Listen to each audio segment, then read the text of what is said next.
is presented by Bass Pro Shops. Your adventure starts here. And in part by State Farm. Find your agent at statefarm.com.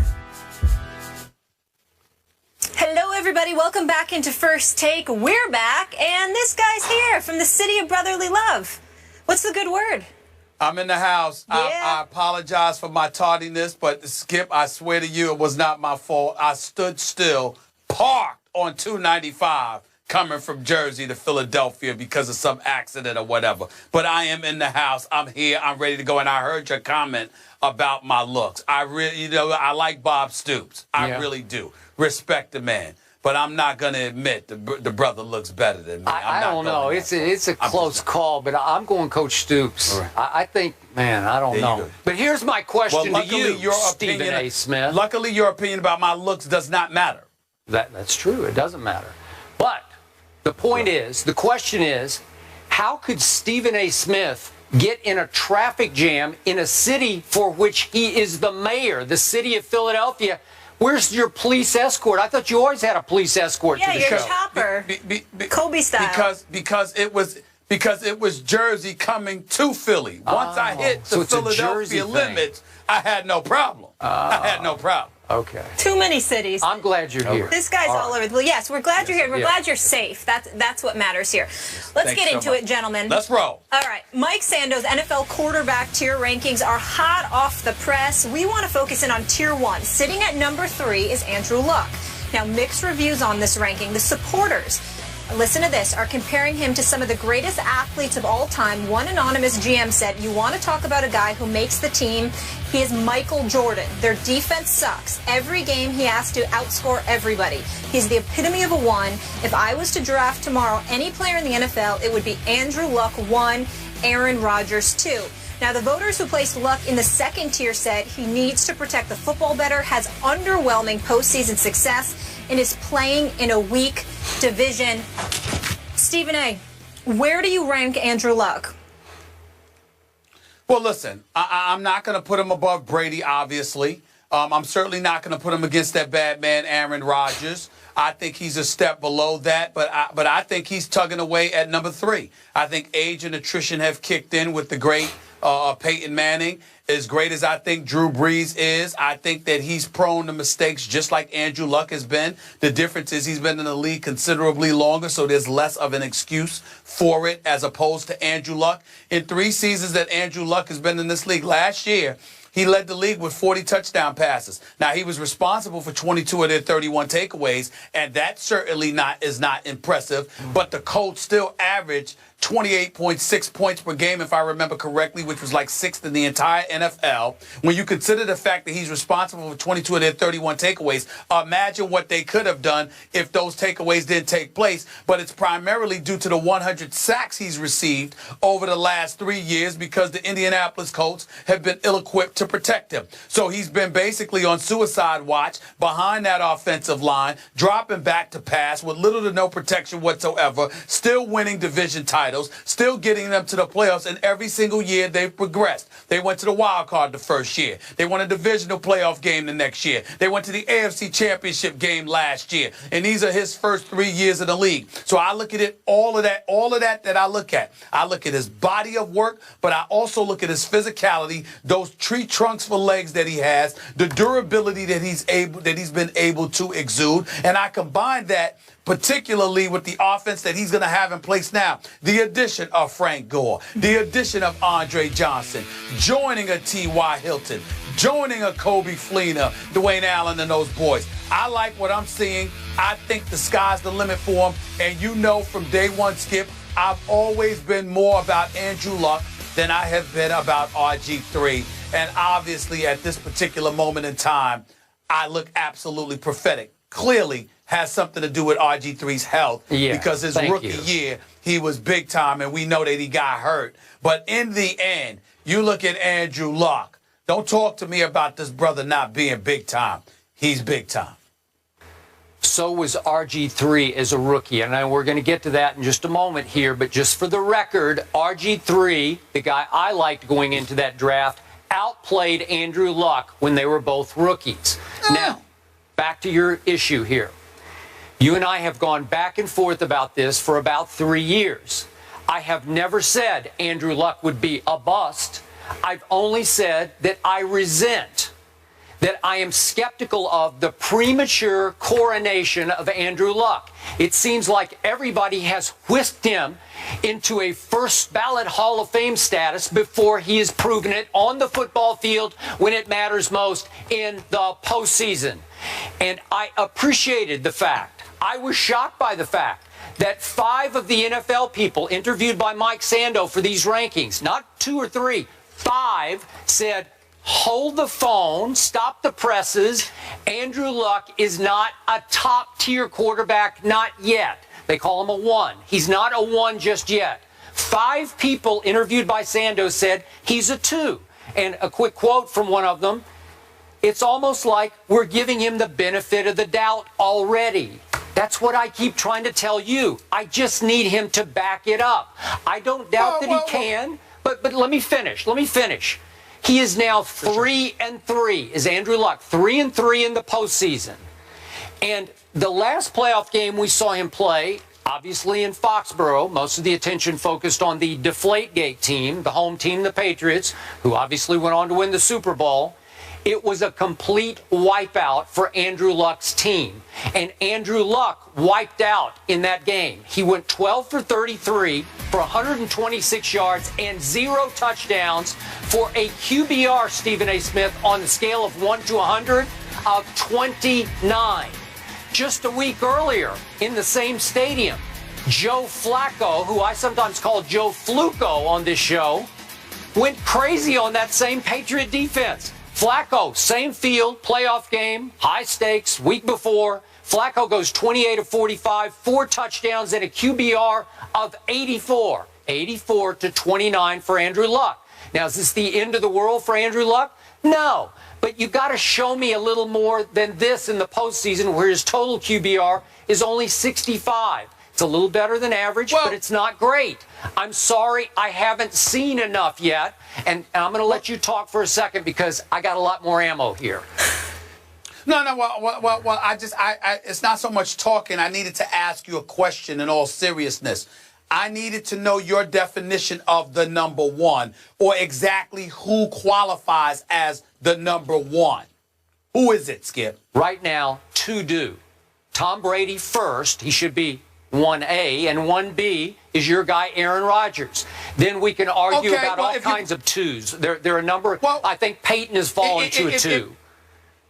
That's what I'm saying. See, that's where I needed you to go. So if you want to categorize it that way, then we're not going to disagree. Because I agree with that. Tom Brady, Aaron Rodgers, and then there's everybody else. What I'm saying is when you get to the everybody else, Andrew Luck is right there. So when you talk to me about him being a number 2, it depends on what your number 2 is. Okay. In this particular instance, I would agree. But let's be clear, Skip. Let's be clear.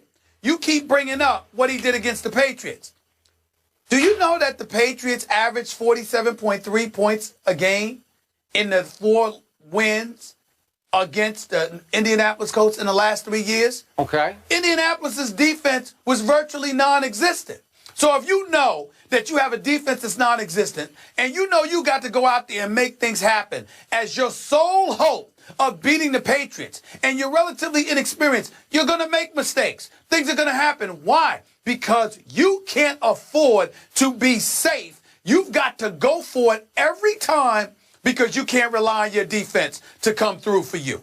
That's the reality, Skip. And I'm saying you know football too well to ignore that fact. Okay. That is what Andrew Luck has been working against. Some GM referred to Andrew Luck as Michael Jordan. Aggressive. He went 12 for 33 in the AFC Championship game. Does Michael Jordan go 12 of 33 for 126 and no touchdowns? On the same field, Joe Flacco threw 4 touchdown passes against the same Patriot defense the week before. That's just bad. That's wrong. You can't call him Michael Jordan yet because he's not. I agree with that. Okay. Now, look at his division. I think he is, so to speak, locked into the worst division in pro football. I don't think there's any argument. So he has gone 16-2 against his division. He's won his last 13 games in the division. Well, every year they're going to go 11-5, in part because The division is cake for them. It's a cakewalk. They're going to cakewalk into the playoffs because they're going to beat the heck out of these, out of Houston, Tennessee, and Jacksonville.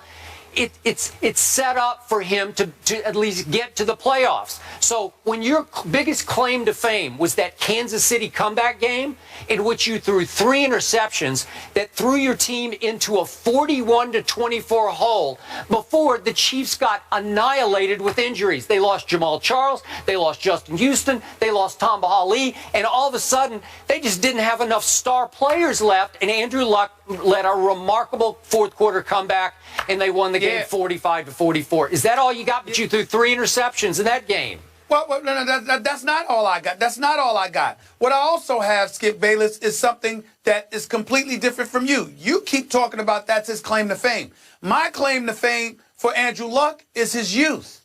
It's the fact that he is as good as he is being so young. What you have people doing is looking at him and projecting a level of greatness because so many things come along with playing the game of football. How is it that whether it's a Tebow or anybody else or a Johnny Manziel, you can project about the potential greatness that they could deliver in Tebow's case in terms of results, in Johnny Manziel's case in terms of his play or whatever. But with Andrew Luck, you can't see that. Look, this brother has the potential to be all-time great. Of course he's not there. Of course he shouldn't be, quote-unquote, coronated. But the coronation that I would argue with you about is they're not saying that he's arrived. They're saying, my God, look at this guy's potential. This dude, look at the Brett Favres of the world and others, Peyton Manning. These guys are on the verge of playing 20 years in the NFL. Okay. If Indianapolis improves its offensive line, Andrew Luck may very well have 17 years to go. And in the first 3, you haven't seen enough to look at this dude and say, yo, he's big time. I'm because saying, I think he's big time. Show me more. I don't see enough. I agree I'm with having that. to react to you. I agree with that. And the public opinion that has already placed him on the loftiest pedestal. And I'm saying I need to see more when the money's on the line in the postseason because this isn't good enough. But what's the loftiest pedestal? What's the loftiest pedestal? You going against RG3. You've clearly eclipsed him. All right, you got Russell Wilson there. He's been to 2 consecutive Super Bowls, but the Legion of Boom has a lot to do with that, even though he makes plays when they count in crunch time, and he deserves credit for that, not just with his arm, but with his feet. You've got the Colin Kaepernicks of the world who've been to a Super Bowl. Yeah, but he's not the quarterback Andrew Luck is. I think everybody would agree with that. You look at a lot of these young guys, and you're like, look, Andrew Luck is definitely near or at the top of the class, and he's got loads of potential. What's the name of the game? Don't turn the football over. You already mentioned it. Thank you very much. He turns the ball over way too much. It started in his rookie year, and I didn't harp on the fact he had the 2nd most combined turnovers as a rookie in the National Football League. Peyton had a miserable rookie year. He led the NFL in interceptions, so I'm good with that, but he still turns the ball over way too much. That's got to get cleaned up. And when it comes time, you're going to have to perform at a higher level to be Michael Jordan. I'm just reacting to people. I totally agree with that. Hey, he is a cinch Hall of Famer in most people's eyes already. And I'm just a little skeptical. He's a cinch Hall of Famer. He's a cinch Hall of Famer because of what we believe he is going to do. There is nothing Hall of Fame about his numbers yet. It's good, but it's not great. But we believe what he's going to do because we see what he's working with, we see what he's working against, combined with his youth. Look at what he's done. There isn't a franchise in the NFL that if you ask them, could they take a young quarterback, would not want Andrew Luck. Okay, fine. Not one of them. I get it. I just need to see more because all I know for a fact, last year, Tony Romo had a better year than Andrew Luck.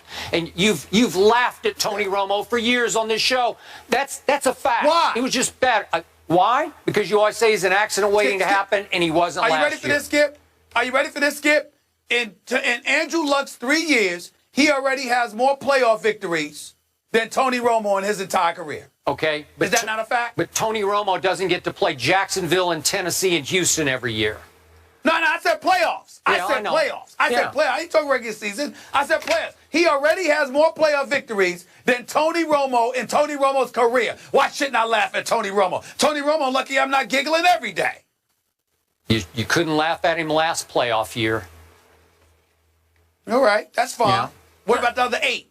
What about the other 8 years? They don't count. Thank you. All right, we talk about They count to me. Yeah. a weak division being in his favor. I also want to point out that they have the easiest strength of schedule. Only the Falcons have an easier That strength is of schedule true. this year That's a than good the Colts. point. So that I is should have also- brought that up, Stephen A. You know We're what, teaming up Molly? You know what, against Molly? you What here, trying- Crystal. what If you were you here- just trying to help Skip? Yeah. Is that what it is? Yeah. Skip need help. Skip need Molly to come to the rescue. Yeah. Da-da-da-da-da-da. Way to go, Molly. You coming to your aid? He plucked me right out of She's NFL Network. Batman Yep, now? that's exactly what Yeah. happened. Come on now. If you were here. Or whatever. Yeah. All right. All right, let's zone in on another player from Mike Sando's quarterback rankings on ESPN.com. Now, remember, GMs, coaches, and other NFL personnel are pulled for these rankings. Robert Griffin III, a number 2 overall pick, is ranked number 28. One offensive coach said he is done. The reason why is the injury slowed his legs, and his ego will not allow him to hit rock bottom and actually grind his way back up the right way. Harsh words. RG3 is done. Done. Skip, do you agree? Stephen A., obviously, I do not agree. I remain a big RG3 fan. I maintain high hopes for his career to get back on not just track, but back on rookie year track. We just talked about it. RG3 was the rookie of the year, offensive rookie of the year. RG3 threw 20 touchdown passes his rookie year to only 5 interceptions.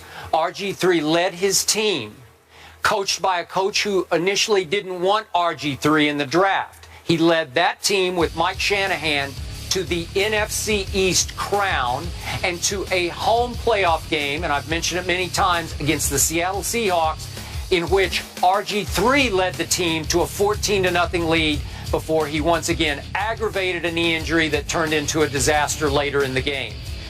Does he need to get over himself? Yes. Does he need to get over the branding of RG3? You better believe he does.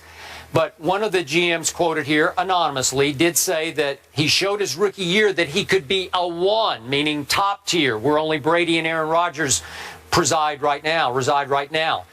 He is a young guy. I'm going to give him the benefit of the doubt because of that. So am I. His legs have been battered, but I'm told somewhat by our Ryan Clark, who obviously was a teammate of RG3's in Washington last year. Ryan thinks that Robert is going to get 100% healthy. Robert's going to have to come off his high horse about, I can be the next Peyton Manning from the pocket, because he cannot. But combined with a few read option runs, just an occasional 8-yard bolt and slide, which he has not yet learned to do, at least to my knowledge at this moment, if he'll learn to run for a few yards and slide to keep the defense off balance, I think he could be a 1 again. So I'm going to vehemently disagree with the notion that he is DONE. Well, I agree with you. I don't think that he's done. But Skip Bayless, he's 5-15 in his last 20 starts. He's been incredibly average. I know that you're leaning on the 68% completion percentage that he had last season. But Skip, I'm just going through the eye test here, and I will openly confess to you that as much as I watched him, as much as I have, loved ones who love themselves, some Washington Redskins and what have you, I will lean on you in this regard. Work with me here. The eye test that you and I periodically lean on. Yep. Going through the eye test, didn't you see an RG3 look considerably conservative and safe last season? Yes. Because that's what I saw. Well, that would explain the 68% completion percentage. Yeah. Which to me, when you've got Pierre Garçon and Jordan Reed and Deshaun Jackson with Alfred Morris behind the backfield, what the hell you doing being safe for? You know why you would be safe? Because the confidence that you're supposed to have in your skill set may not necessarily be there. Yeah. So to me, even though I do not believe he is done, I do believe whether or not he's done will be answered this season.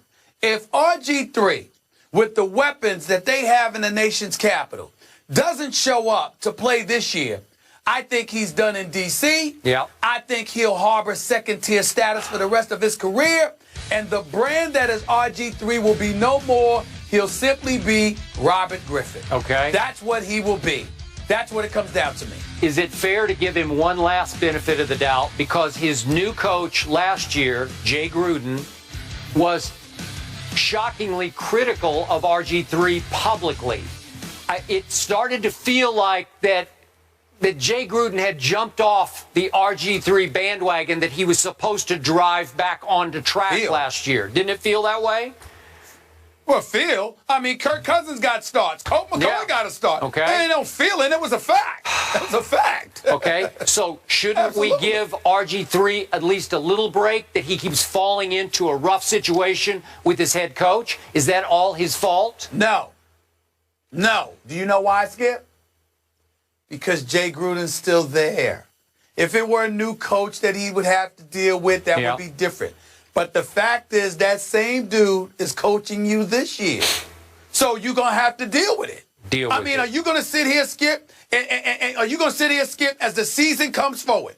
Are we going to sit here on this set? And when the subject of the Redskins come up, if RG3 plays like garbage, are we going to sit here and go like this? Well, you know Jay Gruden's his coach. Yeah. No, we're not. No. We're going to sit there and go like this. You got to find a way to get it done. Because I got to tell you, Skip, the nation's capital, they're disgusted with him. I agree. They're disgusted with him from the perspective of they're tired of reasons and excuses and scenarios. They want to win football games. They want their Sundays to matter in November and December. They don't want to hear about Jay Gruden and all of that stuff about RG3's performance. They expect RG3 to step up and get it done.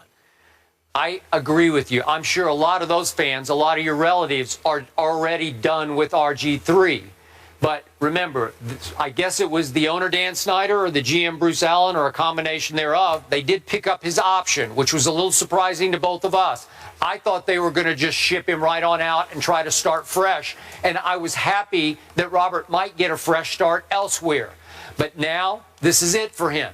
He's going to have to make the most of a coach who's not his biggest fan, and hope that obviously the owner's in his corner and GM's in his corner. And it felt like he started losing some of the team last year, though Ryan Clark says, no, that's not the case. So this is a big year for Robert. It's sink or swim in D.C. No question. Yeah. All right, no question. You can check out the full article on ESPN.com. It's a great read. And I also want to mention that Marcus Mariota was at 25, Jameis Winston at 26. Obviously, both rookies unproven ahead of RG3. We're going to discuss one of those guys later in the show. Our next guest is a proven winner. He is coming off an 11-win season in 2014, and his Horned Frogs are once again title contenders this season. TCU head coach Gary Patterson is here. Coach. I have the right color on, Coach. Welcome. You do. We'll talk to you after the break.